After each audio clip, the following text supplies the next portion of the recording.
우리 하나님 말씀을 다 같이 보도록 하겠습니다. 우리 구약 성경 요나서 1장 4절에서 10절까지의 말씀을 우리가 다 같이 보도록 하겠습니다.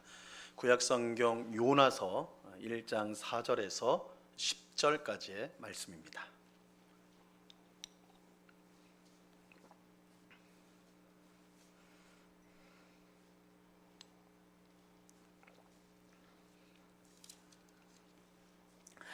요나서 1장 4절에서 10절까지의 말씀입니다. 우리 하나님의 말씀을 이 시간 한 목소리로 다 같이 읽도록 하겠습니다. 4절부터 읽습니다. 시작. 여호와께서 큰 바람을 바다 위에 내리심에 바다 가운데에 큰 폭풍이 일어나 배가 거의 깨지게 된지라. 사공들이 두려워하여 각각 자기의 신을 부르고 또 배를 가볍게 하려고 그 가운데 물건들을 바다에 던지니라. 그러나 요나는 배 밑층에 내려가서 누워 깊이 잠이 든지라. 선장이 그에게 가서 이르되 자는 자여 어찌함이냐. 일어나서 내 하나님께 구하라. 혹시 하나님이 우리를 생각하사 망하지 아니하게 하시리라 하니라. 그들이 서로 이르되 자 우리가 제비를 뽑아 이 재앙이 누구로 말미암아 우리에게 임하였나 알아보자 하고 곧 제비를 뽑으니 제비가 요나에게 뽑힌지라. 무리가 그에게 이르되 청하건대 이 재앙이 누구 때문에 우리에게 임하였는가 말하라. 내 생업이 무엇이며 내가 어디서 왔으며 내 나라가 어디며 어느 민족에 속하였느냐 하니 그가 대답하되 나는 히브리 사람이요 바다와 육지를 지으신 하늘의 하나님 여호와를 경외하는 자로라 하고 자기가 여호와의 얼굴을 피함인 줄을 그들에게 말하였으므로 무리가 알고 심히 두려워하여 이르되 내가 어찌하여 그렇게 행하였느냐 하니라. 아멘. 오늘 수요 성경 공부에 오신 우리 모든 성도님들을 진심으로 환영합니다. 너무너무 덥죠? 다 시원하게 계시다고 오셨나 보네. 굉장히 더운 날이 지속되고 있는데 이제 장마가 끝났다고 그래요. 이제 더울 날만 남았는데 우리 서로 힘내시라고 우리 서로 응원하겠습니다. 오늘 보니까 왜 이래 예뻐요? 한번 해볼까요? 오늘 보니까 왜 이래 예뻐요? 난 죽어도 거짓말 못하겠다 하는 분도 계시는 것 같은데 그런 거짓말은 괜찮아요. 오늘은 우리 요나서 공부 두 번째 시간입니다. 우리가 지난 시간에 1절부터 3절까지 요나서 내용을 살펴봤고요. 오늘은 이어서 이제 4절을 볼 텐데 우리가 지난주에 보았던 내용은 하나님의 말씀이 요나에게 임하였는데 하나님께서 니느웨에 가서 외쳐라 이렇게 이제 요나에게 명령을 말씀을 하셨죠. 당연히 선지자니까 하나님의 말씀을 요나가 들어야 되는데 요나가 어떻게 했다고 그럽니까? 여호와의 얼굴을 피하여 니느웨로 가야 돼. 니느웨는 북동쪽인데 이 요나는 남쪽으로 도망을 쳐버렸어요. 남쪽에 욥바라는 항구로 갑니다. 궁극적으로 가려고 하는 것은 저 서쪽 끝에, 동쪽으로 가라고 했는데 서쪽 끝에 있는 다시스로 가려고. 다시스는 이 이스라엘 땅에서 약 한 3,000km 정도 떨어져 있는 굉장히 먼 곳이에요. 그곳으로 완전히 반대 방향으로 가려고 했다. 이 요나가 그렇게 한 까닭은 이 니느웨 가서 말씀을 전해라 라고 했을 때 이거는 너무 터무니없는 명령이기 때문에 니느웨는 이 아수르라는 나라의 수도인데 이 고대 당시에 고대 제국 가운데 니느웨 아수르라는 나라보다 이 잔인한 아주 악독한 나라가 없었어요. 민족이 없었어요. 우리 지난주에도 제가 좀 말씀을 드렸죠. 포로들을 잡으면 그 목을 다 베가지고 피라미드처럼 쌓아놓지를 않나. 살아있는 사람의 피부를 벗겨놓지를 않나. 그죠? 팔, 다리 다 자른다고 그랬죠. 팔 하나만 남겨놓는다고 그랬어요. 팔 자르고 다리 2개 다 자르고 하나만 남겨놓는데 그거 뭐 하려고? 조롱하려고. 그거 하나 끌고 다니면서 조롱하려고. 그런 민족이에요. 그런 민족. 얼마나 악독한 민족인지 몰라요. 근데 그런 이 아수르, 니느웨가 또 이 이스라엘을 넘보고 있었단 말이에요. 실제로 이 요나의 시대가 바로 직후에 기원전 722년이 되면 니느웨가 이 아수르가 북이스라엘을 멸망시킵니다. 실제로 그 우려하는 일들이 발생해요. 그러니까 요나 입장에서는 하나님께서 니느웨에 가서 가라 했을 때 선지자한테 가라고 했을 때 뭘 하겠습니까? 물론 회개라 심판, 사실은 심판을 선언하죠. 가서 이 니느웨는 무너진다 이거를 하지만 이 선지자는 알고 있어요. 만약에 내가 그 말씀을 전했다가 혹이라도 그 사람들이 회개한다면 뭐 있을 수 없는 가능성 같지만 하여튼 혹이라도 0.0001%라도 그 사람들이 회개한다면 하나님은 분명 용서해 줄 거란 말이에요. 요나가 그걸 알았어요. 그래서 이건 터무니없는 명령이다. 또 한 가지는 만약에 그들이 회개해서 용서를 받기라도 하면 이거 어떻게 되는 거냐? 있을 수 없는 일이다. 있을 수 없는. 그래서 요나는 도망가 버리는 거예요. 하나님의 말씀에 불순종하여서 지금 도망을 가고 있는 것입니다. 그래서 요나가 이제 도망가는데 이제 성경의 표현이 어떻게 됐다고 그랬어? 욥바로 내려갔다 그랬잖아요. 그리고 배를 탔는데 우리 성경에는 이제 배를 탔다라고 돼 있지만 원문 성경에 보면 배 안으로 내려갔다 이렇게 돼 있어요. 내려갔다라는 표현을 의도적으로 쓰고 있는 거예요. 뭐예요? 하나님의 얼굴을 피하여 도망가는, 반대로 가는 거. 하나님을 등지고 가는 길은 내려가는 길이에요. 내려가는 길. 어떻게 보면 요나는 사실은 도망가는 일이 굉장히 순탄했어요. 욥바로 탁 갔더니 다시스로 가는 배가 딱 도착해 있었거든요. 이거 사실은 아마 항해가 한 1년 정도 되는 굉장히 긴 거리라고 그래요. 그러니까 이런 배를 만나는 거 오늘날처럼 뭐 앱으로 예약을 한다거나 뭐 컴퓨터로 이런 거 아니거든요. 가가지고 몇 달을 기다려야 될지도 모르는 그런 건데 가니까 딱 배가 와 있어요. 타기만 하면 되는 거예요. 얼마나 순적합니까? 야, 이거 내가 하나님 도망가는데도 이렇게 잘 풀린다. 그럴 때가 있어요. 우리 성도도 이거 하나님 뜻대로 살기 싫어가지고 도망가는데 더 잘 돼. 도망가는 게 더 잘 돼. 요나가 지금 다 그거거든요. 그런데 성경은 그 길이 내려가고 내려가는 길이다. 그래서 오늘은 그 내려가고 내려가는 그것이 어떻게 드러나는가 오늘 본문에서 이제 말해주고 있습니다. 자, 우리 한 절씩 우리가 살펴보겠습니다. 자, 4절 말씀입니다. 4절 박스 안에 나눠드린 유인물을 보세요. 4절 안에 보시면 4절을 우리 같이 한번 읽어봅니다. 다시 시작. 여호와께서 큰 바람을 바다 위에 내리심에 바다 가운데 큰 폭풍이 일어나 배가 거의 깨지게 된지라. 자, 여호와께서 큰 바람을 보내셨다 이렇게 했는데 요나는 니느웨로 가라는 하나님의 명령을 거부하고 반대편에 있는 다시스, 스페인 남부 지방이라고 그랬어요. 오늘날에 그걸로 이제 도망가려고 배를 타고 있어요. 그래서 그는 배를 타려고 욥바로 내려갔죠. 그리고 다시스로 가는 배 안으로 내려갔어요. 내려갔어요. 요나는 여호와의 얼굴을 피하려고 도망쳤는데 그 과정이 순탄해 보였지만 실제로는 내려가는 길이라고 그랬어요. 계속 내려가는 거예요. 그리고 요나는 다시스로 가는 배를 타고 가는 중에 인생의 가장 밑바닥을 경험하게 돼요. 내려가서 결국은 인생의 가장 밑바닥으로 내려가게 됩니다. 자, 이 일이 어떻게 일어나느냐? 하나님께서 큰 바람을 보내시는 것으로 시작이 되고 있어요. 2번을 보시면 여호와께서 큰 바람을 바다 위에 내리셨다. 더 정확히 말하면요, 이제 히브리 원문으로 보면 바람을 던지셨다. 이게 굉장히 역동적인 거죠. 하나님이요. 그러니까 이 원래 이제 우리 성경에서는 내리셨다 이렇게 이제 표현되고 있지만 사실 그 단어 자체는 뭐 무기를 돌을 던지든지 무기를 던지든지 하여튼 뭔가를 던지는 걸 말하는 거예요. 하나님께서 바람을 탁 잡고는 바다로 던져버린 거예요. 바다에 던지니까 큰 바람을 던지니까 바다에 뭐가 일어나요? 폭풍이 일어난 거예요. 폭풍이 일어났다. 그래서 그 배, 요나가 타고 있는 그 배가요 다 깨지게 되어버렸어. 이제 완전히 파손하게 되어버린 거예요. 여러분, 바다에서 큰 바람으로 폭풍이 일어나는 것은요 사실 흔히 일어나는 자연적 현상이 있죠. 이건 오늘날에도 마찬가지입니다. 오늘날에도 배를 타고 나가면 이게 폭풍이 일어나요. 강하게 바람이 불고 그러면 폭풍이 일어나가지고 배가 막 어떨 심할 때는 뒤집히기도 하고 이런 사고가 오늘날에도 일어나죠. 이게 자연적인 현상이 사실은 자연적인 현상이에요.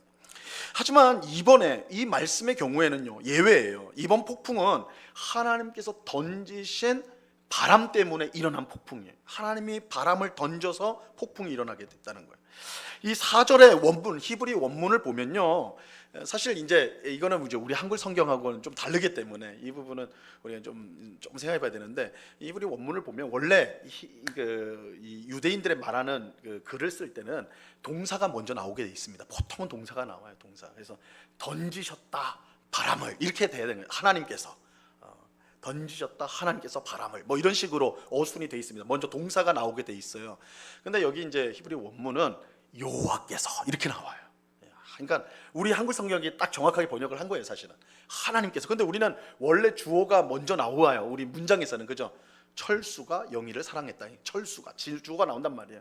근데 히브리 말은 사랑했다. 철수가 영희를 이렇게 되는 거예요. 그런데 철수를 잘 앞에 붙여버리면 뭐예요? 강조가 되는 강조. 강조가 되는 거예요. 그러니까 여호와께서 이게 강조가 되는 거예요. 여호와께서. 그러니까 우리가 사절 읽을 때 그냥 조용히 여호와께서 이렇게 읽으면 안 되나? 여호와께서 이렇게 읽어야 된다. 여호와께서 이게 원문에 가까운 거예요. 여호와께서 사람들이 하나님께서 뭘 바람을 던지셨다. 큰 바람을 던지셨다는 거예요. 큰 바람을 던지셨다. 그러니까 사실은 이 일이 자연적인 현상입니다. 예, 바람이 크게 불어가지고 폭풍이 일어나가지고 배가 어려움을 당한다. 예, 겉으로 볼 때는 이건 자연적 현상이에요. 그러나 이 말씀은 이 일이 하나님께서 직접 일을 행했다라는 것을 강조하고 있어요. 하나님께서 보낸 거예요. 하나님께서, 그죠? 하나님이 폭풍의 원인이에요. 폭풍의 원인. 여러분, 우리는 하나님께서 자연 현상을 넘어서는 기적을 통해서만 역사한다라고 생각하면 안 돼요. 우리가 하나님의 역사, 우리가 기도할 때 하나님 우리에게 역사해 주세요, 기적을 보여주세요 이렇게 할 때 우리가 하나님의 역사, 하나님의 일하심을 기적적인 것으로만 이해할 때가 많아요. 그래서 심각한 병에 걸렸을 때 하나님이 직접 고쳐주세요. 의사나 약 먹는 거 아니고, 그래서 어떤 극단적인 경우에 나 약 안 먹어, 나 병원에 안 가요. 하나님 고쳐주세요. 하나님 고쳐주세요. 그러니까 하나님의 역사를 어떻게 해야 하냐면 이런 기적들, 그러니까 어떤 자연현상이나 사람의 노력이나 이런 걸 배제한 채 어떤 우리한테 기적적인 방식으로 일이 이루어져야만 그것을 하나님의 역사로 생각하는 경우가 꽤 많아요. 그래서 우리가 기도할 때 하나님 역사해 주세요, 하나님께서 이 일을 행해 주세요 할 때 우리 속에는 자연스럽게 이 기적적인 일들을 구할 때가 많다는 거예요. 그런데 그렇게 제한하면 안 된다는 거예요. 하나님의 역사는 자연 현상을 통해서도 얼마든지 일어날 수 있습니다. 물론 하나님은 오병이와 같은 기적을 통해서도 하나님은 얼마든지 역사하실 수 있습니다. 예수님께서 사람을 고치실 때, 병자를 고칠 때 손만 대시고 바로 고치셨어요. 말씀으로도 고치셨어요. 그거는 사실은 기적이죠. 그건 기적이에요. 그러나 다른 방식으로도 얼마든지, 야고보서에서는 기름을 붓는다 이런 표현까지 나오잖아요. 그리고 사도 바울은 디모데에게 너가 위가 나쁘니까 포도주를 약으로 먹어라, 이렇게 이제 포도주를 써라 이렇게 하거든요. 또 그 말씀 보고 야 봐라, 성경에도 술 마시라고 하지 않냐 이렇게 또 오해하는 분들이 있는데, 이 약으로 고대 사회에서 이 오늘날처럼 약품이 잘 그게 개발이 안 됐거든요. 그래서 오늘날 우리가 민간요법이라고 생각하는 것들이 사실은 당시에 의학이었어요. 의학 기술이었어요. 포도주도 약으로 사용을 했단 말이에요. 그래서 바울이 그렇게 권면을 하는 거예요. 바울이 내가 기도해 줄게, 내가 안수해 줄게, 기다려, 내가 기도하면 나, 그렇게 말 안 했어요. 영적인 아들 디모데에게 너 위를 위해서, 너 아픈 거 위해서 이제 포도주를 조금씩 마셔, 약으로 마셔, 이렇게 한단 말이에요. 사실 우리가 사도행전에 보면 바울의 손이 닿으면 다 낫단 말이에요. 그죠? 심지어 바울의 수건만 닿아도 사람이 낫단 말이에요. 디모데 기다려, 내가 가서 고쳐줄게. 아니요, 그렇게 안 했어요. 포도주를 마셔라, 포도주를 약을 먹어라. 오늘 우리식으로 말하면 약을 먹어라. 그래서 하나님의 역사라는 것은 단순히 기적적인 방식으로만 되어지는 게 아니다. 하나님은 자연 현상을 통해서도 얼마든지, 사람의 힘을 통해서 얼마든지 하나님은 역사하실 수 있다. 그래서 우리는 하나님이 기적을 행하신다는 걸 믿는 것처럼 분명히 하나님은 기적적인 방식으로 역사하실 때가 있습니다. 그건 우리가 그걸 또 인정해야 돼요. 오늘날처럼 과학 기술이 발달했는데 무슨 기적이 있어? 아니에요. 기적은 있어요. 하나님이 역사하시면 기적, 얼마든지 우리의 능력, 사람의 능력을 뛰어넘는 기적적인 일들이 일어납니다. 그러나 하나님은 그런 기적만 행하시는 것이 아니라 자연의 법칙들이나 자연적인 현상들을 통해서도 얼마든지 하나님은 일하실 수 있다. 그래서 여러분, 건강한 우리가 균형 있는 그리스도인이라면 병에 걸렸어요. 여러분, 병에 걸렸어요. 그럼 어떻게 해야 돼요? 병에 걸리지 말아야 되겠지만 그래도 걸린다면 어떻게 해야 돼요? 예니까 걸리면 어떻게 해야 돼요? 먼저 기도해야죠. 그죠? 기도해야지. 하나님 앞에 나 지금 아프니까 병 치료해달라고. 그 다음에 뭐 해야 돼요? 병원 가든지 약국 가든지 해야죠. 그죠? 이게 대립되는 게 아니에요. 우리는 병원 간다, 의사한테 간다, 약국에 간다 그러면 믿음 없는 것처럼 생각하면 안 된단 말이에요. 왜요? 사람이 지금까지 발달시킨 의료 기술 또한 의학 지식, 이 모든 것들이 사실은 하나님께서 우리에게 주신 은혜들이에요. 그러니까 그것들은 무시하면 안 돼요. 그거를 세상적인 걸로 생각하면 안 된다. 그래서 우리는 하나님의 치료하심을 기대하면서 기도하고 동시에 병원을 가야 된다. 이게 똑같은 방식이에요. 왜냐하면 하나님이 역사하시는 방식이 둘 다니까. 그래서 어느 하나만이 믿음의 방법이다 생각하시면 안 돼요. 지금 요나가 마찬가지예요. 요나가 폭풍을 만났어요. 이거 얼마든지 자연적인 현상일 수 있어요. 그러나 그 속에 하나님께서 오늘 본문은 하나님께서 바람을 던지셨다 이렇게 말함으로써 이 일이 하나님의 역사임을, 자연 현상을 통해 하나님께서 일하시는 것임을 우리에게 보여주는 것입니다. 그래서 하나님 역사 방식은 자연과 초자연을 가리지 않는다. 꼭 기억하십시오. 자, 3번을 보세요. 하나님께서 큰 바람을 던진 목표점은 바다가 아니에요. 바다에 던지셨지만 바다가 아니에요. 하나님의 목표는 뭐예요? 요나예요. 요나. 물론 큰 바람으로 인해 큰 폭풍이 일어나 배가 깨어지게 됨으로 배 안에 있는 요나뿐만 아니라 선원을 비롯한 모든 사람이 위기에 처하게 되죠. 하지만 그럼에도 불구하고 하나님의 목표는 뭐예요? 요나예요. 요나. 이것은요 너무나 크고 놀라운 은혜로운 신비예요. 여러분 그런 생각해 보셨어요? 이거 놀라운 게, 사실은 우리가 조금만 묵상해 보면 이거 너무 놀라운 거예요. 왜요? 온 세상을 창조하시고 다스리시는 주님이신 하나님께서 한 사람을 주목하고 있는 거예요. 지금 하나님이 누구를 주목하고 있어요? 요나예요. 요나를 주목하고 있어요. 그 한 사람을 주목하실 뿐만 아니라 그를 위하여 큰 바람을 던지는 수고를 기꺼이 하세요. 그것도 자기의 명령을 거부하고 도망치는 이 요나라는 죄인을 위해서 그렇게 하고 있어요. 뭔가 이 요나가 대단한, 하나님의 말씀을 잘 듣고 하나님을 위해서 목숨을 바치는 그런 의인이라면 기특해서라도 하나님이 기특해서라도 역사를 하시는구나 생각할 수 있을 텐데, 요나는 지금 어떤 존재예요? 하나님의 얼굴을 피해서 도망가는 죄인이에요. 나쁜 놈이에요. 하나님 볼 땐 저게 무슨 선지자가 저 따위야 하는 사람이란 말이에요. 근데 하나님은 그 요나를 주목하시고 지금 자연 만물을 동원해 가지고 요나를 대하고 계신단 말이에요. 이거 굉장한 거 아니에요? 요나가 뭔데요? 여러분 하나님이 왜 그렇게 해야 될까요? 그 말 안 듣는, 교만하기 짝이 없는 그런 패역한 그 선지자 하나, 그 요나가 뭔데 하나님이 이렇게 하냔 말이에요. 하나님께서 이렇게 하실 이유가 무엇이냔 말이에요. 한번 생각해 보세요. 하나님 왜 그렇게 하시는가? 이건 진짜 깊이 묵상해 볼 내용이에요. 왜 그렇게 하실까? 괘씸해가지고 넌 죽어봐라. 그럼 바로 죽일 수 있었겠죠. 하나님이 여러 단계를 지금 계속 밟아가고 있단 말이에요. 요나한테. 지금은 큰 바람을 하나님이 던져가지고 지금 요나한테 공경을 주는데 그 안에 선원들, 많은 사람들이 함께 공경을 당하고 있어. 근데 하나님의 목표는 지금 요나를 향하고 있단 말이에요. 하나님 왜 그렇게 하시냔 말이에요. 왜 그 한 사람을 향하여 이 모든 큰 일들이 돌아가냔 말이에요. 요나가 뭐길래? 근데 요나는 죄인인데, 아무 가치 없는 사람인데 왜 그렇게 하냔 말이에요. 이유가 있을까? 사실은 이유가 없어요. 엄밀하게 말하면 이유가 없어요.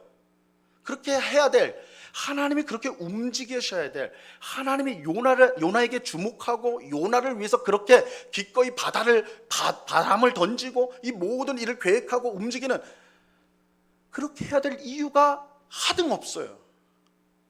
만약에 여러분들 오늘 주무시다가 이유가 하나라도 생각나면 저한테 바로 문자 보내주세요. 제가 맛있는 밥 사드릴 테니까. 없어요.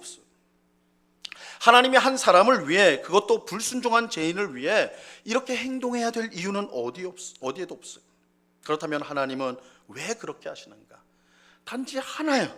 단 하나의 이유가 있을 거예요. 이유밖에 없어요. 그것은 하나님이 그렇게 하기를 원하셨기 때문에.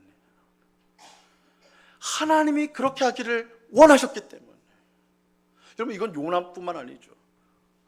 여러분 우리 자신이 구원받았다는 걸 생각해 보면 세상에서 제일 기가 막힌 일이 내가 구원받은 거예요.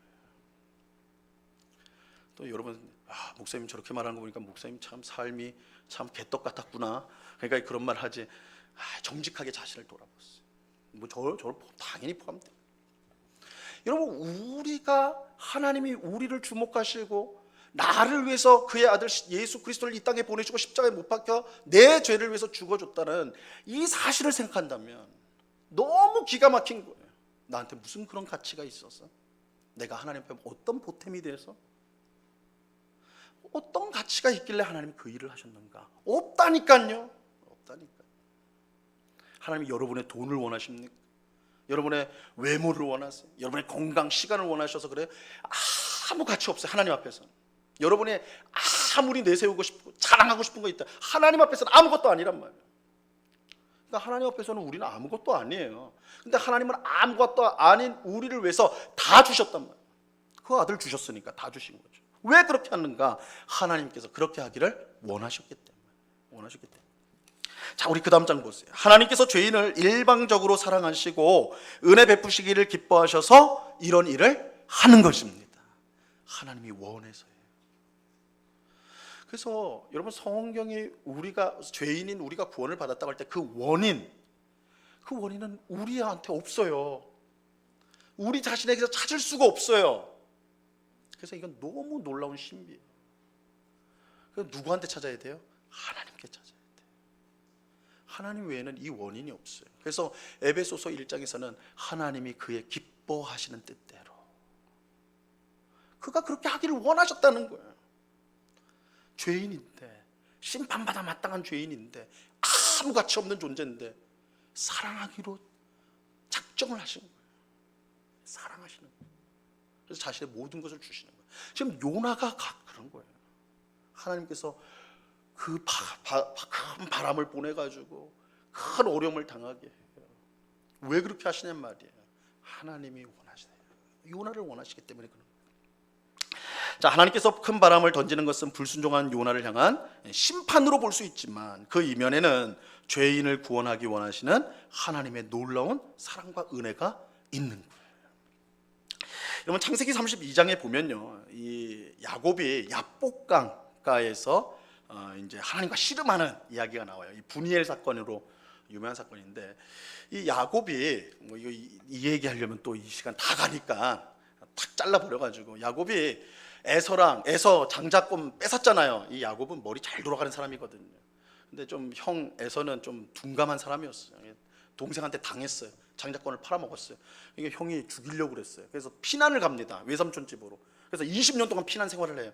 근데 이 야곱이 또 외삼촌 집에 가서 또 이 외삼촌의 뒤통수를 쳐가지고 또 큰 돈을 벌어서 또 도망 나와요. 야곱은 기가 막힌 사람이에요. 어디 가나 살아남을 사람이에요. 돌아오는데 이제 형을 만나야 되거든요. 가나안 땅에 들어와서 형을 만나려고 하니까 겁나는 거예요. 20년이 지났지만, 야, 형이 나 죽이면 어떡하나 겁나는 거예요. 야곱이 굉장히 비겁하기도 해요. 그래서 자기가 가야 될 거 아니에요. 형 만나러. 어쨌든 형을 만나게 돼 있으니까. 근데 자기는 자신이 없으니까 아내 보내고 자식들 먼저 보내고 종들 보내고, 자기는 끝까지 뒤에 남아 있는 거예요. 지금 야복강가에 혼자 남아 있었어요. 그러니까 이 야곱의 잔머리라는 것은 아주 대단한 사람이에요. 거의 이제 야복강가에서 남아가지고 어떻게 하나 이러고 있는데, 하나님께서 와가지고 씨름을 하시죠. 레슬링을 한단 말이야. 뒹굴었어요. 막 처음에는 야곱이 몰랐죠, 하나님인지. 근데 막 하다 보니까 어느 시점에 깨닫게 된 거예요. 나랑 지금 씨름하는 분이 하나님이구나, 싸우는 분이 하나님이구나. 그래서 야곱이 자세가 확 변합니다. 하나님을 탁 붙잡고는, 하나님 나를 복 주시기 전에는 못 보냅니다. 그때부터 붙잡는 일만 한대. 붙잡아요. 야곱은 이 주 전공이 붙잡는 겁니다. 야곱이란 말이 발꿈치를 잡다거든요. 기가 막혀요. 하나님도 잡고는 놓지를 않아요. 하나님 놔라 했는데 안 놓치고 딱 붙잡아요. 그래서 하나님께 허벅지 관절을 치잖아요. 그때부터 이제 야곱은 쩔뚝거리며 살아요, 평생을. 하나님께서 칩니다. 그래도 안 났어요. 야곱은 붙잡는 사람이에요. 하나님께서 어떻게 해요? 야곱을 복을 주시죠. 그리고 더 중요한 것은 그에게 새로운 이름을 주세요. 새로운 이름. 이름이 뭡니까? 이스라엘이라는 이름을 줘요. 그러니까 이 야곱 이야기는 좀 아셔야 돼요. 그래야지 이스라엘이 어디서 나왔는지 아는 거야. 이스라엘. 야곱의 옛 이름이 야곱이고, 하나님이 새로 그 야복강에서 주신 이름이 이스라엘인데, 이스라엘이란 말이 기가 막힌 말이에요. 하나님과 겨루어 이긴 자란 뜻이에요. 하나님과 겨루어 이긴 자. 이건데 사실 이겼다는 말은 정확하지 않죠. 야곱이 어떻게 이깁니까, 하나님을 붙잡는 자라고 하면 좋을 것 같아요. 야곱은 이전까지는 뭘 붙잡았어요? 사람 발꿈치. 형 에서 잡았잖아요. 삼촌 라반 잡았잖아요. 이게 다 빼먹었거든요. 근데 그 인생의 결과가 뭐예요? 두려움이잖아요. 아무것도 나은 게 없어요. 그때 하나님을 만나고 하나님을 붙잡으니까 새로운 존재가 되는 거예요. 그 의미예요. 이스라엘이 이제 사람을 붙잡는 자가 아니라 누굴 붙잡는 자요? 하나님을 붙잡는 자. 이게 변화되는 거예요. 변화되는데 이 이야기를, 창세기 32장 이야기를 종교개혁자였던 마틴 루터가 설교를 했는데 그 설교 제목이 굉장히 인상적이에요. 뭐라고 하냐면 우리를 공격하시고 저주시는 하나님이라 그래요. 우리를 공격하시고 저주시는 하나님. 이게 기가 막힌 제목이죠. 야복강에서 하나님이 먼저 싸움을 거셨어요. 하나님 먼저 와가지고 야곱과 싸웠단 말이에요. 하나님 공격하신 거예요. 근데 결국은 어떻게 돼요? 하나님이 졌어요. 야곱이 끝까지 붙잡으니까. 근데 이거는 정배가 아니라 사실은 저 주신 거죠. 공격하셨는데 저 주셨어요. 공격하시고 저 주시는. 뭘 위해서요? 뭘 위해서? 야곱을 변화시키기 위해서. 야곱을 새 사람으로 만들기 위해서. 그래서 이 사건을 경험하고 그 다음날 형을 만나요. 에서를 딱 만났을 때 야곱이 뭐라고 한 줄 아십니까? 에서의 얼굴을 딱 보고는 내가 형님을 배우니 하나님의 얼굴을 본 것 같습니다. 그래서 얼굴, 하나님의 얼굴이라는 게 분이엘이에요. 분이엘. 원래 퍼니엘이라고 해서 하나님의 얼굴이에요. 하나님의 얼굴. 변화됐죠. 원수인 에서의 얼굴에서 이제는 하나님을 본단 말이에요. 야곱이 변화됐다는, 이스라엘로 변화됐다는 거예요. 하나님께서 야곱을 변화시키기 위해서 어떻게 해요? 공격하세요. 때리세요. 그 다음에 어떻게 해요? 저주세요. 이 말은 뭐예요? 하나님이 야곱을 변화시키기 위해서 수단과 방법을 다 가리지 않고 다 하신다는 거예요. 때리기도 하고 저주기도 하시고 다 한단 말이에요. 이건 마치 부모가 아이를 키우는 거랑 똑같아요. 그죠? 저희 굉장히 비슷하죠. 아이들 양육할 때 어떻습니까? 어떨 때는 회초리를 들고 너 죽어 막 하면서 때리기도 하고, 어떨 때는요 아주 비굴해져가지고 너 뭐 말하면 내가 다 해줄게, 다 해줄게. 그 부모가 그러지 않습니까? 다 하잖아요. 공격할 때도 있고 저줄 때도 있고. 목표가 뭐예요? 사람 만드는 거예요. 사람 만드는 거예요. 애가 잘 되도록 하기 위해서. 하나님이 우리를 그렇게 대했어요. 근데 부모가 그렇게 대하는 것도 참 놀라운 사랑이죠. 그냥 어버이의 사랑이란 게 놀랍다고 그러잖아요. 근데 여러분, 하나님이 그렇게 하신다니까요. 너무 놀랍지 않습니까? 하나님은 사실은, 하나님이 모세에게도 말했죠. 이스라엘 백성이 말을 안 들으니까 모세에게 뭐라고 그래요? 쟤들 싹 죽여버리고 너랑 나랑 다시 시작하자. 하나님 그런 능력이 있거든요. 모래알 갖고도 사람, 민족을 만들 수 있거든요. 죽은 뼈덩어리 가지고도 군대를 만들 수 있는 분이 하나님이거든요. 하나님 말 안 듣는 요나, 선지자 요나, 하나님 앞에 뭐가 중요하겠어요? 그가 원하시면 어린 아이까지도 다 선지자로 만들 수 있는데, 근데 하나님은 요나 하나를 하나님의 사람으로 바꾸기 위해서 이 드라마를 만드는 거예요. 놀랍죠. 놀랍죠. 이게 하나님의 역사하신 방식이라. 그게 요나만 그런 게 아니라 우리 한 사람 한 사람을 그렇게 대하시는 거예요. 그러면 여러분은 한 사람 한 사람, 여러분을 하나님 그렇게 대하세요. 그래서 여러분, 우리가 신앙생활을 하다 보면 힘들잖아요. 인생을 고단하잖아요. 여기 나온 사람 중에 나의 삶은 늘 해피데이예요. 나는 행복하기만 해요. 슬픔이 뭐예요? 이런 사람이 어디 있어요? 다 눈물 골짜기를 지나가는 거죠. 죽지 못해 삽니다. 다 이거 아니겠어요? 하나님이 왜 우리를 행복한 길로 못 데려가실까? 하실 수 있죠. 얼마든지 하실 수 있죠. 저주실 수 있어요. 그런데 어떨 때는 공격하신단 말이에요. 뭘 위해서요? 우리를 하나님의 사람을 만들기 위해서. 여기 놀라운 신비가 있어요. 여기 놀라운 사랑이 있는 것입니다.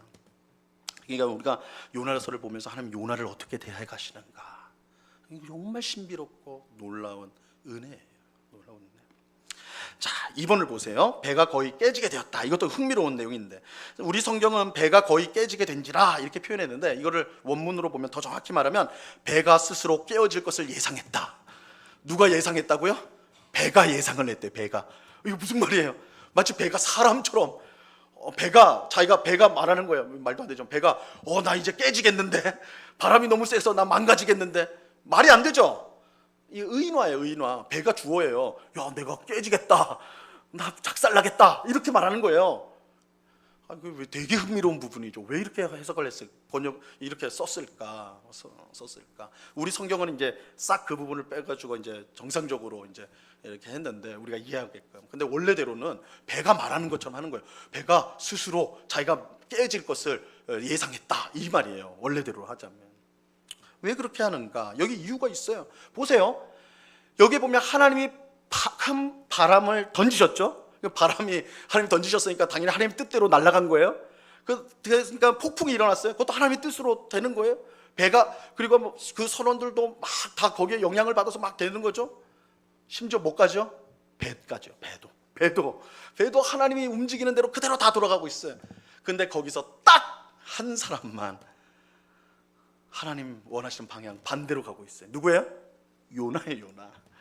그거 보여주는 거예요. 배도 말 듣는다 이놈아. 이거예요. 배도 말 듣는다. 근데 너만 말 안 듣는다. 지금 이걸 보여주고 있는 요나의 불순종을 아주 강조해주고 있는 거예요. 자, 5절로 가겠습니다. 5절 같이 읽습니다. 시작. 사공들이 두려워하여 각각 자기의 신을 부르고 또 배를 가볍게 하려고 그 가운데 물건들을 바다에 던지니라. 그러나 요나는 배 밑층에 내려가서 누워 깊이 잠이 든지라. 자, 사공들이 두려워하였다. 하나님께서 일으킨 큰 폭풍으로 배가 부서지려고 하자 사공들은 두려움에 빠졌습니다. 여러분, 사공들은 어떤 사람이에요? 이 다시스로 가는 건 몇천 킬로 가야 된다고 그랬잖아요. 이 베테랑 그 선원들이에요. 다 바다에 아주 익숙한 뭐 그냥 이 한강 왔다 갔다 하는 배 타는 사람 아니라고요. 원양어선, 그죠? 대양을 나가는 그런 사람들이에요. 그러니까 얼마나 익숙하겠어요. 폭풍을 얼마나 많이 경험해 봤겠어요. 다 완전히 잔뼈가 굵은, 바다의 잔뼈가 굵은 사람들이었어요. 그런데 그런 사람들조차도 두려워할 정도면 이 위력이 얼마나 컸는가 그거 가늠할 수가 있죠. 두려움에 빠진 사공들은 살기 위해서 할 수 있는 모든 일을 합니다. 무슨 일을 하냐? 먼저 첫 번째로는 각자 자신의 신을 불렀어요. 신들을 불렀어요. 이게 뭐냐면 무슨 하나님을 부르면 되는 거지, 아니면 뭐 부처님을 부르는, 통일되게 불러야지. 사실은 고대 사회에서는 자기 출신 지역에 신들이 다 있었어요.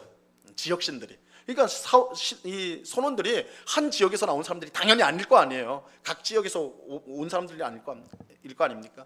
그러니까 자기 지역 신을 다 부르고 있는 거예요. 아주 종교 박람회가 열린 거죠. 막 자기 신한테, 뭐 각자 신한테 부르고 있는 거예요.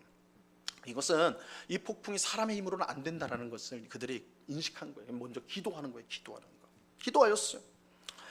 자, 그 다음으로 두 번째로는 배를 가볍게 하기 위해서 배 안에 있는 모든 물건을 바다에 던졌습니다. 이건 당연한 거예요. 배가 가벼워야지 떠다닐 거 아니에요. 무거우면 깨져버린단 말이야. 가라앉아 버린단 말이야. 그러니까 안에 귀중품이고 뭐고 간에 다 사람만 빼고는 다 던져버리는 거예요. 살려면 다 던져버리는 거예요. 근데 보세요. 비록 사공들은 하나님을 모르는 이방인들이었지만 자신들이 할 수 있는 모든 일에 최선을 다했어요. 그럼 뭐 어떻게 했냐? 그들은 기도하면서, 그죠? 기도하면서 최선을 다해 일했어요. 기도만 하고 있지만 않았어요. 물건을 버리는 일만 하지 않았어요. 기도하면서 일했어요. 여러분, 이런 자세야말로 하나님을 믿는 성도가 가져야 될 아주 모범적인 태도, 모습이라고 할 수 있죠. 성도는 기도만 해서는 안 되고 또 일만 해서도 안 돼요. 성도는 어떻게 해야 돼요? 기도하면서 일해야 돼요. 기도하면서. 하나님의 은혜가 아니면 아무것도 할 수 없는 것처럼 기도해야 돼요. 하나님 안 도와주시면 저 망해요. 저 죽어요. 그런 각오로 기도해야 돼요. 그런데 동시에 내가 가만히 있으면 아무것도 안 될 것처럼 생각해서 최선을 다해야 돼요. 이 두 가지가 같이 가야 된다. 같이. 근데 지금 이 이방인들, 하나님 믿지 않는 이 사람들이 얼마나 모범적인 모습을 보여주는지 몰라요. 그러니까 이 요나서에서 우리가 이제 역설적인 것들이 굉장히 많이 나오는데, 그 장면들이 많이 나오는데, 이것도 마찬가지. 하나님을 모르는 이방인들은요, 신이 잘못됐지. 그러나 그 태도는 정말 우리 성도가 가지고 있어야 될 그 태도를 그대로 갖고 있는 거예요. 그러니까 요나가 이렇게 해야 되는 거예요. 성도가 이렇게 해야 된단 말이에요. 근데 요나는 가만히 있고 지금 이방인들만 이렇게 하나님을 모르는 사람들만 그렇게 된다고요. 자, 그런데 그럼에도 불구하고 자, 분명한 사실은 하나님을 믿지 않는 사공들이 최선을 다했지만 그 결과는 변하지 않았다는 거예요. 이것도 우리가 이제 주목해서 봐야 돼요. 그들이 노력을 했어요. 기도했습니다. 물건을 다 버리는까지 희생하면서까지 할 일을 다 했어요. 그런데도 일은 변하지 않았어요. 상황은 변하지 않았어요. 왜요? 하나님의 목표는 요나에게 있기 때문에 그래요. 요나이기 때문에. 요나의 변화 없이는 상황의 변화도 없어요. 우리 다음 장, 성도인 우리의 변화 없이 이 세상 사람들의 노력은 헛되요. 이것은 하나님께서 우리 성도를 얼마나 존귀하게 여기는가, 이것을 분명하게 보여주는 거예요. 하나님은 자기 사람들을 통해, 자기 백성을 통해 세상을 움직여 가세요. 우리가 생각할 때, 아니 우리가 뭐라고, 세상 사람들을 볼 때는, 교회를 볼 때, 우리 성도를 볼 때 뭐 존중합니까? 야, 저 사람들이야말로 세상을 움직이는 사람들이다. 그렇게 생각 안 해요, 그죠? 우습게 여기죠. 주일날 뭐 교회 가는 사람들, 그죠? 골프 치러 가고 바다 가고 뭐 이래야 되는데 뭐 교회 가서 뭐 하는 거야? 이렇게 비꼬기나 하지. 세상, 우리 되게 세상 사람들이 교회 다니는 사람 교회 보면서 뭐 막 이러지 않습니다. 전혀 그렇지 않습니다. 그런데 하나님은 바로 그런 교회와 성도를 통해 세상을 움직이세요. 세상을 움직이십니다. 자, 2번 보세요. 요나는 깊이 잠이 든지라.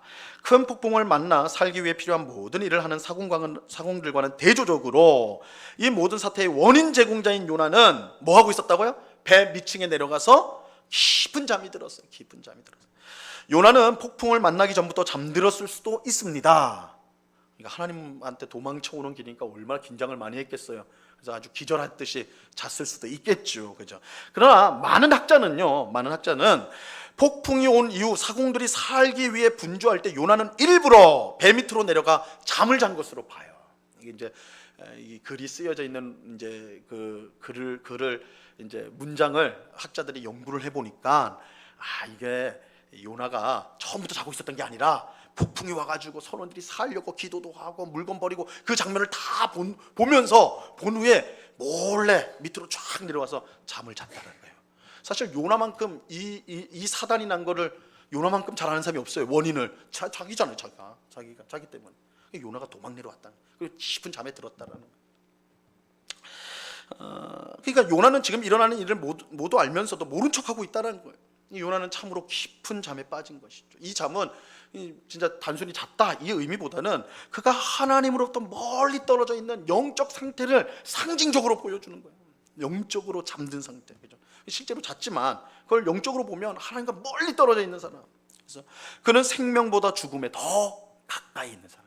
이건 당연한 거예요. 생명의 근원 대신 하나님의 얼굴로부터 멀어지고 있기 때문에 그는 생명보다는 죽음에 가까운 존재. 자, 6절을 보겠습니다. 6절 같이 읽습니다. 시작. 선장이 그에게 가서 이르되 자는 자여 어찌함이냐, 일어나서 내 하나님께 구하라. 혹시 하나님이 우리를 생각하사 망하지 아니하게 하시리라 하니라. 자, 자는 자여 어찌함이냐. 선장이요 막 지금 분주해요. 살기 위해서 기도도 해야 되죠. 물건도 버려야 되죠. 막 난리가 났단 말이에요. 선장이 이제 막 돌아다니면서 보고 있는 거예요. 어떻게 되거나. 그런데 밑에 내려갔더니 한 놈이 자고 있네요. 그죠? 자고 있는 거예요. 그래서 요나에게 가서 너 자는 자야. 얼마나 짜증이 나겠어요. 지금 다 살려고 막 발부닥치는데 혼자 자고 있는 사람이 자는 자야 어찌함이냐, 너 어떻게 이럴 수가 있느냐, 그죠? 그렇게 외쳤어요. 자, 이 선장의 탄식은요 세상 가운데 영적인 잠을 자는 우리 성도를 향한 것이기도 해요. 성도는 하나님께서 세상을 다스리시고 이끌어 가시는데 사용하는 도구지요. 하나님은 성도를 통해 세상을 다스립니다. 도구가 망가져 있다면, 요나는 지금 잠들어 있으니까 아무 쓸모가 없는 것이죠. 망가져 있어요. 도구가 망가져 있다면 일이 제대로 될 수가 없어요. 요나가 깊은 잠에 들어갔을 때에 배 탄 모든 사람이 죽음의 위기에 처했습니다. 세상은 성도를 향해 자는 자야 어찌함이냐, 야 너 하나님을 믿는다며, 그 하나님은 세상을 다스리는 하나님이라며, 근데 왜 넌 자고 있냐, 우린 다 죽어가는데 왜 너는 자고 있느냐. 선장이 지금 요나를 향해 하는 말, 이거 오늘 우리에게도 하는 말이에요. 그러므로 성도는 영적인 잠에서 깨어나야 돼요. 그리고 일어나 빛을 발해야 돼요. 세상이 성도에게 달렸기 때문이죠. 자, 에베소서 5장 14절 말씀 한번 같이 읽어볼까요? 굵은 글씨로 되어 있습니다. 시작. 그러므로 이르시기를 잠자는 자여 깨어서 죽은 자들 가운데서 일어나라. 그리스도께서 너에게 비추이시리라 하셨느니라. 여기서 잠자는 자여, 그죠? 선장이 요나를 향해서 잠자는 자여, 자는 자여. 세상이 우리를 향해서 잠자는 자여. 성도가 자면 어떻게 되는가? 너 하나님을 믿는다면 왜 넌 우리가 다 죽어가는데 영적인 잠에 들어가 있느냐? 일어나 빛을 발해. 깨어서 일어나서 빛을 발해야 되는 거 아니냐? 자, 선장이요. 두 번째 보세요. 일어나 내 하나님께 구하라. 선장은 요나를 향해서 일어나, 그죠? 일어나서 내 하나님께 구하라 이렇게 했는데, 사실 원문에 보면 일어나 내 하나님께 외쳐라예요. 외쳐라. 우리는 구하라 이렇게 번역을 했는데 외쳐라. 근데 일어나 외쳐라는 사실은 어디서 많이 들어본 말이에요. 어디서 들어봤냐? 하나님께서 요나에게 처음 하셨단 말씀이에요. 너 일어나서 니느웨 가서 뭐 하라고요? 외치라 그래요. 외쳐라. 아마 선장의 말을 딱 듣고는 요나가 깜짝 놀랐을 거예요. 하나님이 내게 해주신 말씀인데 선장이 똑같이 말하고 있는 거예요. 너 일어나서 외쳐라. 하나님께서 요나에게 한 말을 이방인인 선장이 지금 요나에게 똑같이 하고 있어요. 비록 선장은 하나님을 모르는 이방인이었지만 요나에게 하나님의 말씀을 전하는 선지자, 그 시간에는 선지자 역할을 하고 있는 선지자. 근데 기가 막히죠. 이방인이 선지자 노릇, 진짜 선지자 앞에서 이방인이 선지자 노릇을 하고 있어요. 이건 기가 막힌 일이에요. 기가 막힌 일. 하나님은 강팍한 우리를 위해 나귀를 통해서라도 말씀하신다. 이 유명한 이야기죠. 민수기 22장에 발람과 이 선지자 발람과 그의 나귀. 발람이 자기 이익을 쫓아가지고 발락 왕에게 이스라엘을 저주하기 위해서 갈 때 나귀가 어떻게 해요? 막 그 앞에 여호와의 사자의 칼을 보고 막 피해가지고 막 피해 가려고 하니까 이제 이 발람 선지자가 막 자빠지려고 그러잖아요. 그래서 결국은 자빠졌죠. 그래서 선지자가 화가 나서 내가 내 머리를 치겠다 이러니까 그 나귀가 말을 하잖아요. 야 이놈아, 내가 널 살렸어 이놈아, 이렇게 말하잖아요. 그러니까 나귀를 통해서도 하나님 말씀하세요. 나귀를 통해. 지금은 선장, 이방인 선장을 통해 하나님 말씀하시는 거예요. 근데 이건 굉장히 요나로서는 수치스러운 일이죠, 사실은. 여러분, 오늘날 우리가 이방 세상 사람들에게 하나님의 말씀을 거꾸로 듣고 있을 수가 있어요. 너희 하나님 믿는다며, 하나님 믿는데 너희 똑같이 속이네, 똑같이 돈이 최고라고 하네, 똑같이 이기려고만 하네. 세상이 선지자 노릇을 할 수가 있어요. 지금 딱 그러고 있는 거예요. 자, 이 선장은 요나에게 일어나 하나님께 외치라고 하죠. 요나는 지금까지 하나님을 피하여 내려가고 또 내려갔어요. 하지만 이제는 일어나서 하나님께로 올라가야 돼요.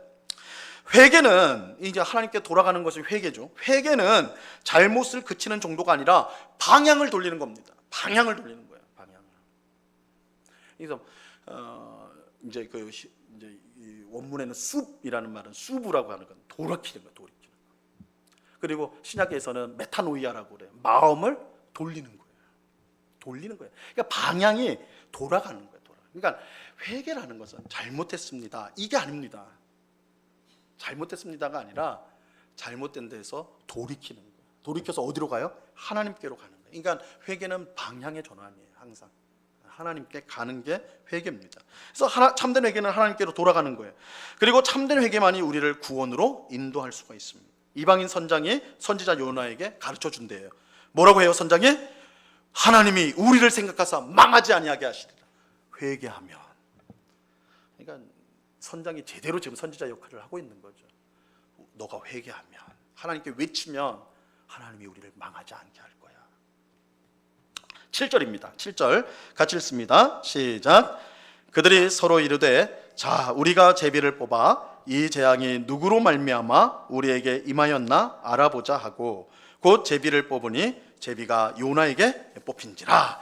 자, 우리가 제비를 뽑자 이랬어요. 했어요. 4쪽을 보십시오. 선원들은 최선을 다했으나 폭풍은 잠잠해지지 않았습니다. 그들은 이 재앙이 누구로 인해 발생했는지 찾고자 했습니다. 그 방법이 뭐예요? 제비 뽑기였어요. 제비 뽑기. 좀 황당하죠. 이 위급한 상황에 제비 뽑기를 하나? 이런 생각할 수 있는, 한가한가? 이런 생각할 수 있지만 사실은 이 제비 뽑기는 굉장히 역사가 오래된 거예요. 고대 사회에서 이스라엘뿐만 아니라 그 이스라엘 주변 국가에서 신의 뜻을 알아보기 위해서 했던 가장 흔한 방법 중에 하나가 제비 뽑기입니다.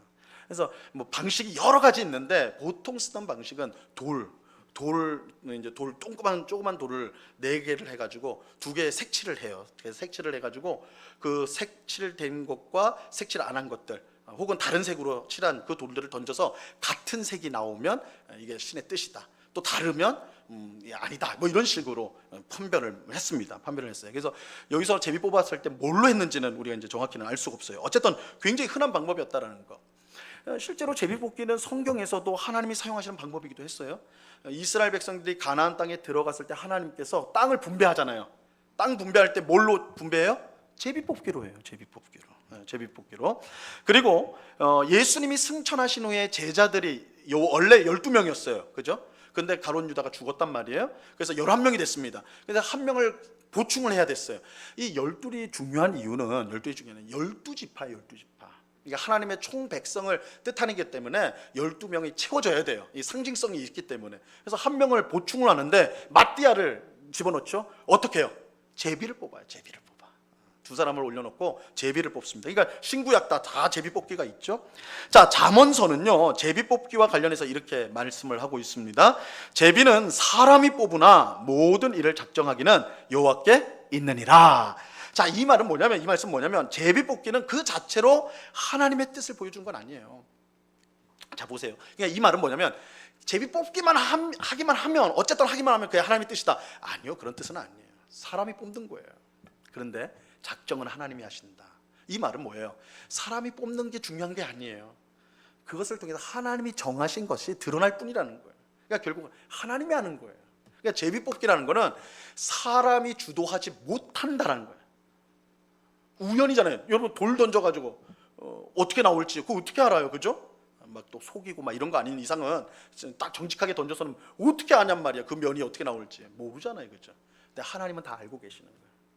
그래서 이 일이 진행됨에 있어서 사람인 우리가 어떻게 할 수 없다. 이거는 하나님이 작정되신 대로 하는 것이다. 이거를 보여준 게 제비 뽑기예요. 그래서 하나님이 결정하신다. 이게 제비 뽑기의 핵심인데. 자, 그러면 그 밑에 보세요. 그렇다면 2번. 그렇다면 오늘 우리도 하나님의 뜻을 알기 위해 제비 뽑기를 해야 될까? 성경에서 제비 뽑았으니까 우리도 제비 뽑아야 되는가? 교회 직분자를 세우기 위해서 제비 뽑기를 해야 될까? 이 사람이 목사가 될 수 있나 없나? 제비 뽑아. 신학교 시험 보는 게 아니라 성경대로 합시다. 그래서 딱 지원자 오면 뽑아. 그래서 긴 거 나오면 합격, 짧은 거 나오면 넌 불합격. 이해해야 되나? 좀 되게 우습게 들리시지만 실제로 몇 년 전에 우리나라에서 굉장히 큰 교단, 첫 번째, 두 번째 가는 교단에서요, 이게 총회장 선거할 때 제비 뽑기 하자고 그랬어요. 총회에서 실제로 올라왔던 아니에요. 왜 그러냐면 이 목사님들이 너무 정치화가 돼 버려가지고 총회장이 되는데 돈이 1억씩 들고 2억씩 들었어요. 근데 그 목사님이 돈 내겠어요? 교회가 돈 내는 거겠죠. 너무 심각한 이 타락이. 그러니까 이럴 거면, 이렇게 타락할 거면 성경대로 합시다. 제비 뽑자고 했어요. 제비 뽑자고. 그러니까 이게 우스운 말이 아니에요. 실제로 몇 년 전에 있었던 일이기도 해요. 그럼 진짜 그렇게 하면 되느냐? 그렇게 하면 되느냐? 그렇지 않나요? 자, 앞에서 말씀드린 대로 제비 뽑기 그 자체가 하나님 뜻 보여준 거 아니에요. 이게 하나님의 딱 정하신 방식이라서 무조건 하기만 하면 되는 게 아니라는 거예요. 자, 사도 바울은 우리에게 하나님의 뜻이 무엇인지 알기 위해서 제비 뽑기 하라고 하지 않아요. 그런 말씀 없습니다. 대신 그의 뜻이 무엇인지 분별해라. 우리에게 분별해라 말씀하세요. 자, 우리 가운데 있죠. 굵은 글씨로 로마서 12장 2절 말씀. 너희는, 우리 같이 한번 읽어봅니다. 시작. 너희는 이 세대를 본받지 말고 오직 마음을 새롭게 함으로 변화를 받아 하나님의 선하시고 기뻐하시고 온전한 뜻이 무엇인지 분별하도록 하라. 자, 그러니까 하나님의 기뻐하시고 온전하신 뜻이 무엇인지 분별해야 돼요. 누가요? 우리가요. 제비뽑기가 아니란 말이에요. 하지만 우리가 어떻게 하나님의 뜻을 분별할 수가 있습니까? 그 앞에 뭐라고 돼 있어요? 오직 마음을 새롭게 함으로 변화를 받아. 우리의 마음을 새롭게 함으로 변화를 받아야 된다. 변화를 받아. 그럴 때 하나님의 뜻을 알 수가 있다라는 거예요. 자, 이때 우리의 마음을 새롭게 하는 것은요, 성경에서 우리의 마음을 새롭게 하는 것은 두 가지예요. 바로 하나님의 말씀, 성경이 하나님의 말씀. 또 한 가지는 그 말씀을 통해 역사하시는 성령 하나님. 그래서 우리는 오늘날 하나님의 뜻을 어떻게 순종할 수 있습니까? 하나님의 뜻을 어떻게 알고 순종할 수 있습니까? 하나님의 말씀, 성경을 통해서요. 그리고 그 성경 말씀을 우리에게 깨닫게 해주시는 성령의 역사를 통해서입니다. 성령의 역사를 통해서요. 물론 이것은 제비뽑기처럼 즉각적인 결과로 나타나지 않지요. 그래서 답답하죠. 사실 제비뽑기 얼마나 좋습니까? 어쨌든 던지면 탁 나오니까. 근데 하나님의 뜻을 우리가 분별해야 된다. 하나님 말씀 성경을 읽고, 성경이 뭐 10대짜리면 해보겠는데 이 두꺼운 거를 어디를 읽어야 되냔 말이에요. 거기다가 성령 하나님 앞에 강구해야 된다는데 이게 이건 것 같기도 하고 딘 것 같기도 하고 힘든 거예요, 그렇죠? 그래서 차라리 제비뽑기가 나을 것 같은데 아니에요. 사실 하나님께서 하나님 말씀과 성령을 통해 하나님의 뜻을 분별하는 것은 제비뽑기보다 훨씬 훌륭한 겁니다. 왜냐하면 제비뽑기는 한정적이죠. 하나님의 뜻이라는 게 사지선다가 아니잖아요. 여러분 인생이 사지선다일 때 그럴 때가 많지 않아요, 그렇죠? 뭐 대학 갈 때 뭐 몇 개, 3개 넣고 이거 어느 게 하나님의 뜻입니까? 붙는 게 하나님 뜻이겠죠. 하여튼 떨어지면 그러겠어요. 어쨌든 그런 경우 많지 않단 말이에요. 인생이라는 것이 사지선다로 나오지 않아요. 객관식 아닙니다. 대부분 인생은 주관식입니다. 그렇기 때문에 제비뽑기로 되는 게 아니에요. 하나님의 말씀 그리고 그 말씀을 우리에게 깨닫게 해주는 성령의 역사를 통해서 우리는 하나님의 뜻을 알고 순종할 수가 있는 거예요. 그래서 여러분 이것이 굉장히 그러니까 제비뽑기처럼 즉각적인 어떻게 드러나는 방식은 아니라 할지라도 우리가 평생 하나님의 말씀을 가까이 하고 그 말씀을 통해 역사하시는 성령의 음성이나 인도를 쫓는 것을 훈련하는 것. 그래서 그것들이 계속해서 우리의 삶 속에 훈련되어질 때 우리의 삶은 점점 하나님의 뜻으로 가까이 가는 거예요. 그게 우리의 신앙 성장이기도 합니다. 결국 여러분 그렇잖아요. 우리 자녀가 철들었다는 게 뭐예요? 철들었다는 게 뭐예요? 맨날 반말하다가 존댓말 쓰면 철드는 겁니까? 아니죠. 부모의 뜻을 아는 거. 이전에는 혼내면 이놈의 집구석하고 뛰어나갔단 말이에요. 철없는 거죠. 그런데 막 어때 혼냈는데 그 앞에서 눈물을 주르륵 흘려요. 그러면서 내가 부모님한테 잘못해서 죄송합니다. 철든 거죠. 그냥 부모의 뜻을 아는 거예요. 부모의 마음을 아는 거예요. 그죠? 신앙도 마찬가지. 하나님의 뜻을 알아가는 것이 신앙입니다. 하나님의 뜻을 아는 게 신앙. 근데 우리는 계속 제비뽑기식으로 계속 어린아이처럼 머물려고 그래요. 어린아이들은 딱 그거죠. 뭐 아니면 이 사탕 아니면 초콜릿 막 이런 딱 2가지 놓고 어린아이들이 하는 거예요. 철든 자녀는 부모의 마음을 헤아리는 겁니다.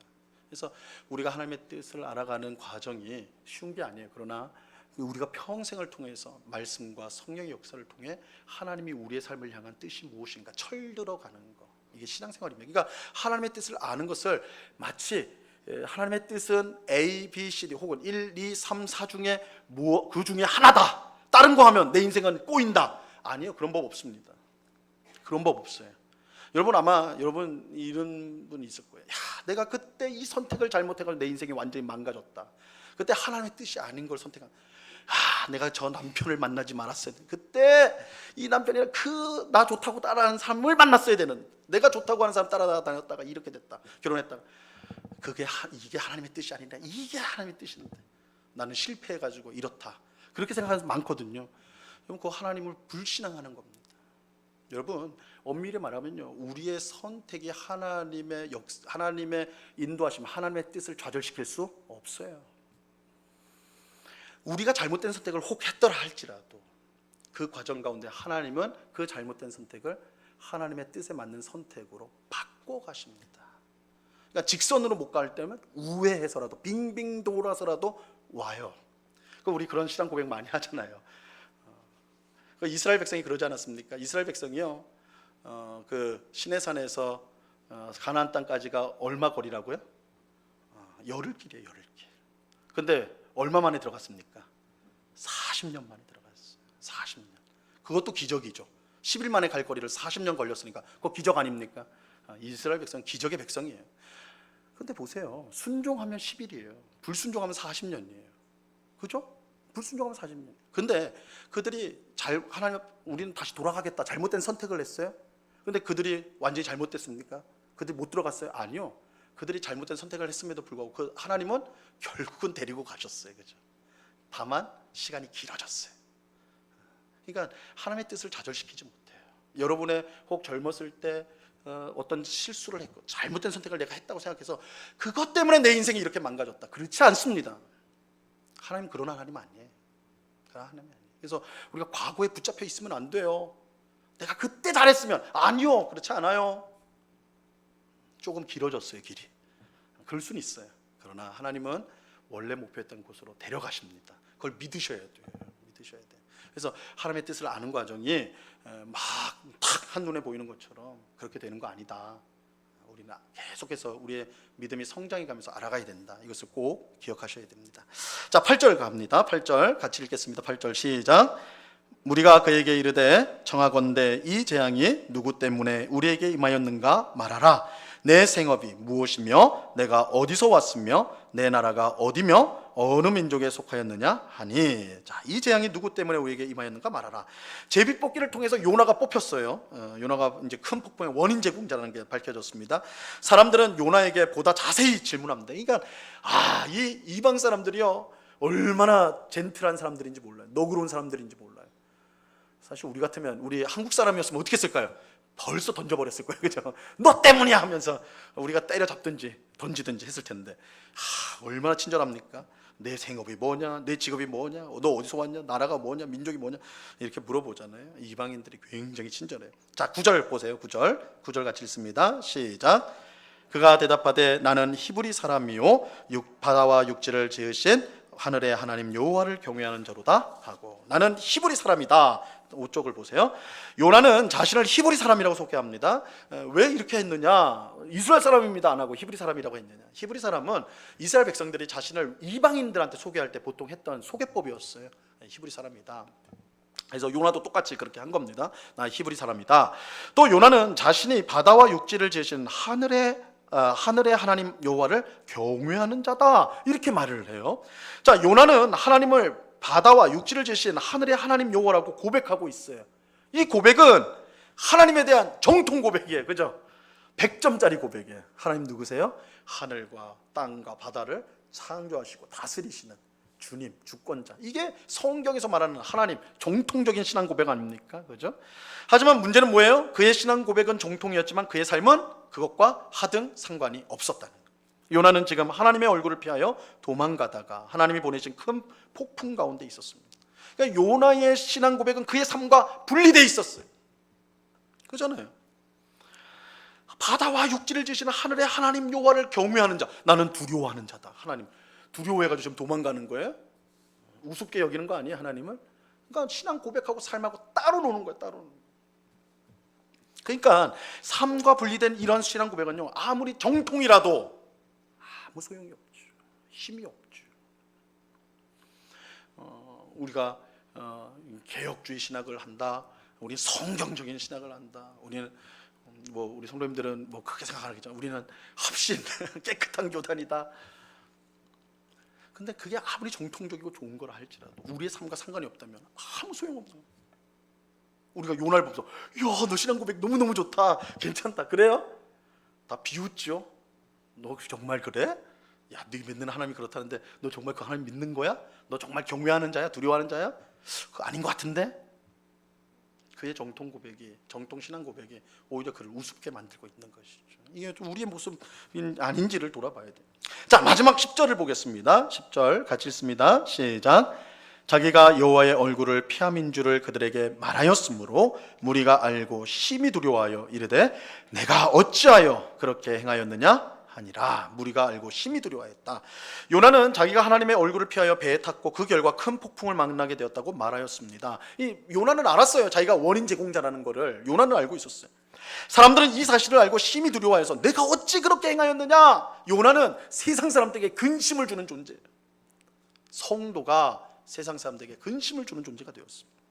그런데 요나가 이렇게 말한 것은 자신의 잘못을 깨닫고 회개하는 것을 보여주는 것인가? 마치 그렇게 보여지죠. 그죠? 내가 여호와의 얼굴을 피했기 때문에 이런 일이 일어났습니다. 그러니까 막 회개하는 것 같잖아요. 근데 사실은 그렇지 않아요. 왜냐하면 요나의 회개는 그가 물속에 던져져서, 우리가 이제 다음 시간에 볼 거예요. 물속에 던져져서 큰 물고기 뱃속에 들어갈 때에 그의 회개의 기도가 시작이 돼요. 그러니까 아직 회개를 하는 건 아니에요. 요나는 자신의 죄를 알고 있었습니다. 자신의 죄 때문에 자기뿐만 아니라 많은 사람이 큰 위기에 빠진 것을 알고 있었어요. 하지만 그럼에도 불구하고 그는 회개하지 않았어요. 사람의 죄와 불순종의 깊이는요, 상상을 초월해요. 요나가 그러잖아요. 지금 나 때문이다. 죄를 알아요. 근데 회개하지 않아요. 우리가 죄를 몰라서 회개하지 않나요? 아니요. 우리의 죄가 무시무시한 거예요. 알아도 회개하지 않아요. 여러분, 단순히 어떤 특별한 사건 때문에 사람이 완전히 변화되는 경우는 많지 않습니다. 이제 이번 주에 여름 그 성경학교 있고, 우리 유초등부 성경학교도 있고, 다음 주에 중고등부 수련회 있고, 청년부 수련회 이어지는데, 제가 이제 중고등부 담당 교육자일 때, 또 청년부 담당 교육자일 때 부모님들이 꼭 수련회 직전에 연락을 주세요. 이제 강남에 있는 교회에서 제가 사역할 때는 부모님들이 열심히 있잖아요. 열심히. 그러니까 연락을 줘요. 어떻게 부탁을 하냐면 꼭 하나님을 만나게 해주세요. 나도 그러고 싶은데 사실 내가 평생 기도한 게 그건데 나도 뭐 안 하고 싶어서 안 하는 거겠어요? 근데 꼭 그렇게 부탁을 해요. 우리 아이가 송두리째 바뀌기를 원한다. 그러면 얼마나 부담이 되는지, 그냥 애가 송두리째 바뀌어야 되는데 이거 어떻게 하냐, 엄청 부담감을 갖고 수련회를 가요. 근데 참 희한한 거는 애들이 딱 수련회 딱 2박 3일 3박 4일 하잖아요. 그러면 진짜 갈 때하고 나올 때하고 변화돼 있어요. 애들이 목소리만 변한 게 아니라 막 애들이 교회도 그다음 잘 나오고 막 그래요. 그래서 진짜 그런 거 같기도 해. 변한 거 된 거. 근데 제가 통계를 한번 딱 내보니까 딱 3개월 가더라. 3개월. 3개월의 법칙이에요. 3개월의 법칙. 3개월 지나면요 똑같이 돌아옵니다. 어쩜 그렇게 똑같이 돌아? 그게 매년 반복이 돼요. 겨울 수련회, 여름 수련회 매년 반복이 돼요. 반복.